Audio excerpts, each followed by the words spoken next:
Hello everyone. I hope you all are well and good. Again, welcome all of you in computer classes for class 10th.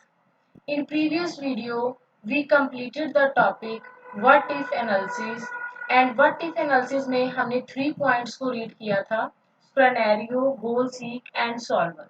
I hope वो तीनों topic आपको समझ में आए होंगे. So today's topic is cell reference. Cell reference जैसे कि हम एक्सेल में काम कर रहे हैं जो भी आपके स्मॉल बॉक्सेस होते हैं these are called cells. Cell reference means cell address. While doing calculation or summarizing data in the spreadsheet, we often find ourselves in a situation to fetch data from other worksheet or even the different workbook. कहते जब हम spreadsheet में काम कर रहे होते हैं कोई कैलकुलेशन तो कई बार हमारे सामने ऐसी सिचुएशन आती है भी हमने डाटा किसी और वर्कशीट से या वर्कबुक में से लेना होता है. तो उसके लिए हम कौन सा फंक्शन यूज करते हैं सेल रेफरेंस. तो कैल्क एक सॉफ्टवेयर है जिसके अंदर आप यहाँ पे परफॉर्म कर रहे हो फंक्शंस को. उसके अंदर अलग अलग डिफरेंट शीट्स को किसी और शीट में लिंक कैसे करना है ताकि आप डाटा दूसरी शीट में से फैच कर सको. तो सेल रेफरेंस को हम क्या कहते हैं रेफर्स टू अ सेल और रेंज ऑफ सेल्स. एक सेल को भी आप एड्रेस दे सकते हो. रेंज ऑफ सेल्स मतलब मल्टीपल सेल्स को भी किसी वर्कशीट से आप फैच कर सकते हो. The main benefit of using a cell reference is when the data present in the cell reference cell in another worksheet changes the value returned by the cell reference is automatically updated. ये line ध्यान से पढ़नी है. Cell reference लगाने का benefit क्या है. अगर आपने मान लो किसी वर्कशीट के सेल रेफरेंस को उठा के दूसरी वर्कशीट में लगाया है. अगर आपकी सोर्स वर्कशीट में कभी भी आप चेंजेस करते हो तो आपकी दूसरी वर्कशीट में ऑटोमेटिकली अपडेशंस डन हो जाती है. सेल रेफरेंस कैसे कर सकते हैं. कहते वन और मोर सेल्स को एक ही वर्कशीट में कोई अलग अलग एरिया पे आपका काम पड़ा है उसी वर्कशीट में वहां से उठाना या फिर अलग वर्कशीट में आपका डाटा पड़ा हो उसमें से डाटे को उठाना. ये सारा सेल रेफरेंस आपका काम करता है. नेक्स्ट हमारे पास टॉपिक है creating a cell reference to other worksheet. जैसे देखो एक वर्कबुक खोलते हैं उसमें बाय डिफॉल्ट 3 शीट्स आती हैं आपके पास शीट 1 शीट 2 शीट 3. आप जितनी मर्जी शीट्स को एंटर कर सकते हो. तो मान लो अलग अलग शीट में डाटा पड़ा है उसको किसी और शीट में आपने यूज करना है तो आप कैसे यूज करोगे. तो हम यहाँ से सिंटैक्स पढ़ेंगे.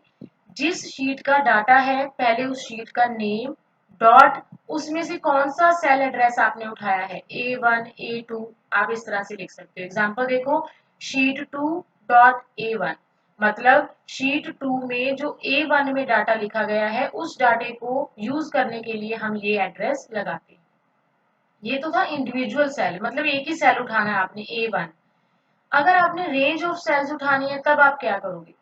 Sheet name dot first cell suppose A1 ले लिया कॉलन A10 मतलब A1 से लेके A10 तक जितने भी सेल्स हैं सबका डाटा हमने उठाना है तो हमने बीच में क्या लगा दिया कॉलन का साइन. तो ये इसकी एग्जांपल है. अब आपको एक एग्जांपल और दी गई है. सपोज कहते हैं हमने एवरेज कैलकुलेट करनी है B1 से लेके B10 तक और आपकी जो शीट का नेम है मार्केटिंग है जिसमें ये डाटा आपका पड़ा है. तो आप कैसे लगाओगे equals to average bracket sheet का name dot B1 colon B10. सबसे पहले मार्केटिंग क्या है शीट का नेम. सेकंड नंबर पे B1 से B10 क्या है रेंज है जिनको आपने एवरेज में निकालना है. एंड जो ये डॉट है ये आपको सेपरेट करता है वर्कशीट को उसके सेल रेफरेंस से. तो आई होप ये एग्जांपल भी क्लियर हो गई होगी आपको. नेक्स्ट आपके पास यहाँ पे आप 2 टाइप से शीट को रेफरेंस कर सकते हो. एक तो आप कीबोर्ड से यूज करके भी कर सकते हो एक माउस को यूज करके भी कर सकते हो. तो यहाँ पे हमने एग्जांपल ली है.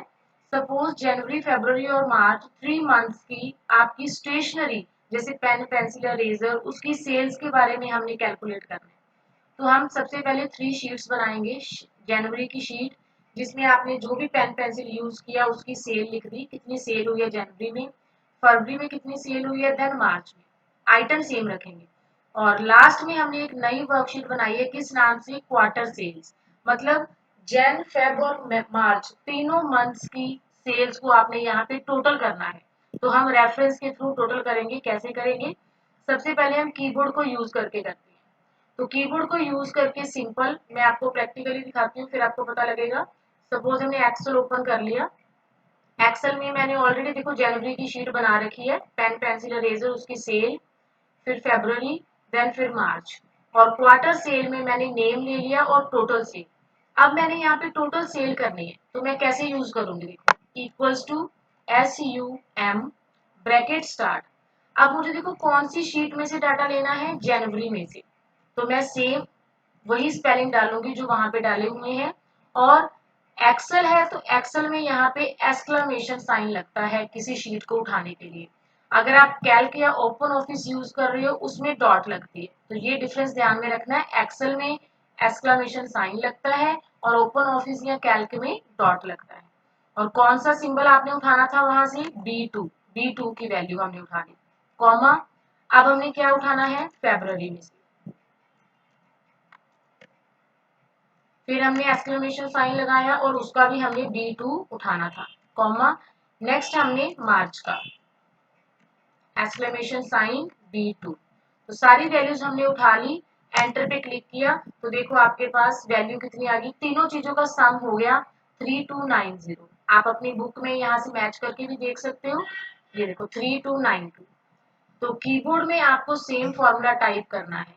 यहाँ पे डॉट लगाया गया है, मैंने डॉट की जगह पे एक्सक्लेमेशन साइन लगाया था और सेमीकोलन की जगह पे मैंने कॉमा लगाया था। बस फर्क क्या है, ये ओपन ऑफिस कैल्क ओपन हुआ है, हमने जो प्रैक्टिकल किया है वो एक्सेल में किया है। नेक्स्ट चलते हैं, ये तो हमने कीबोर्ड के थ्रू सीखा टाइप करके फॉर्मूला। अब हम माउस के थ्रू कैसे यूज करेंगे, तो माउस का भी आपको प्रैक्टिकल बताती हूँ। इसको हमने अरेज कर दिया और अब हमने फॉर्मूला लगाना है SUM ब्रैकेट स्टार्ट। ये तो हमने कीबोर्ड से प्रेस किया। अब हमने माउस के साथ टाइप करने के बाद जनवरी पे जब क्लिक किया, देखो अपने आप जनवरी आ गया। फिर मैंने B2 पे क्लिक कर दिया, अपने आप B2 आ गया।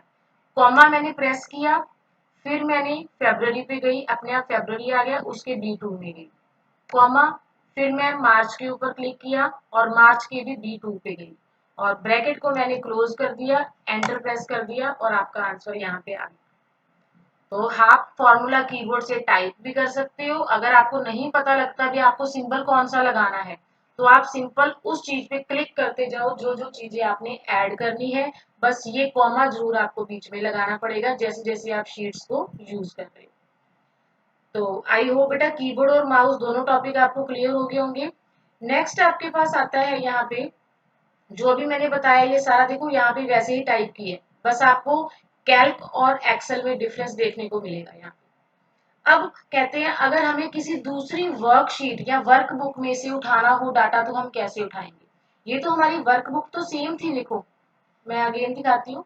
ये वर्कबुक हमारी सेम है B1, बट उसमें शीट्स अलग अलग थी। अगर हमारी शीट वर्कबुक अलग हो जाए, सपोज दूसरी वर्कबुक है ये मेरे पास, अगर मैंने यहाँ पे टोटल करना है किसी चीज का, तो मैं कैसे करूंगी।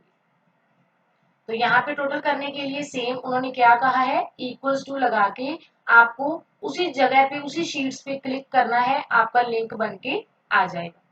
तो हम यहाँ पे एक बार ट्राई करते हैं। मैं दूसरी जो वर्कबुक में मुझे डाटा चाहिए मैंने वहां पे इक्वल्स टू सम लिखा, ब्रैकेट स्टार्ट की। अब मुझे दूसरी वर्कशीट के ऊपर जाना है तो मैं यहाँ पे क्लिक करके B1 के ऊपर जाऊंगी। B1 के ऊपर मैंने जनवरी सिलेक्ट किया, जनवरी सिलेक्ट करके मैंने उसका B2 ले लिया, कॉमा। मैं फरवरी सिलेक्ट करूंगी, फरवरी का भी मैंने B2 ले लिया, कॉमा। फिर मैं मार्च सिलेक्ट करूंगी और मार्च का भी मैंने B2 ले लिया। तो मैंने ब्रैकेट को यहाँ पे किया क्लोज। अब आप देखो फॉर्मूला कितना टिपिकल बन गया। मैंने लिखा कुछ नहीं, मैंने सिलेक्ट किया। B1 मतलब आपने कौन सी वर्कबुक उठाई है, B1, उसमें शीट कौन सी उठाई है, जनवरी, और उसमें सेल कौन सा उठाया है, B2। फिर आपने शीट कौन सी उठाई है, B1, सॉरी शीट कौन सी, वर्कबुक B1 शीट फरवरी एंड सेल B2। फिर आपने वर्कबुक B1 शीट मार्च और आपका जो सेल है B2। और जब एंटर प्रेस करोगे तो आपका आंसर देखो कौन सी वर्कशीट में आया, 3 में, जहां पे हमने फॉर्मूला टाइप करना स्टार्ट किया था। तो अपने आप यहाँ पे फॉर्मूला शो हो रहा है। तो हम किसी और वर्कबुक का डाटा भी किसी और वर्कबुक में यूज कर सकते हैं। तो इस तरह से आप किसी भी तरह की लिंकिंग कर सकते हो। और यहाँ पे आपको देखो सिंटैक्स दिया गया है, जब आप शीट नेम, जैसे हमने जनवरी फरवरी यूज किया था, एक्सक्लेमेशन साइन और सेल का एड्रेस A1 B1, अगर रेंज लेनी होती है शीट का name exclamation sign A1 colon A10, मतलब रेंज ले ली हमने A1 से A10 तक। तो आई होप बेटा reference of cell, cell reference सारा टॉपिक क्लियर हो गया होगा। नाउ आपका होमवर्क है, आपको F से लेके J तक 5 क्वेश्चंस आपके नेक्स्ट नोटबुक पे नोट डाउन करने हैं, जिनका सोल्यूशन मैंने आपको लाइव क्लास में करवा दिया। अगर इन टॉपिक्स में कोई भी प्रॉब्लम हुई then you can clear in the live class. Thank you students, have a nice day, bye bye.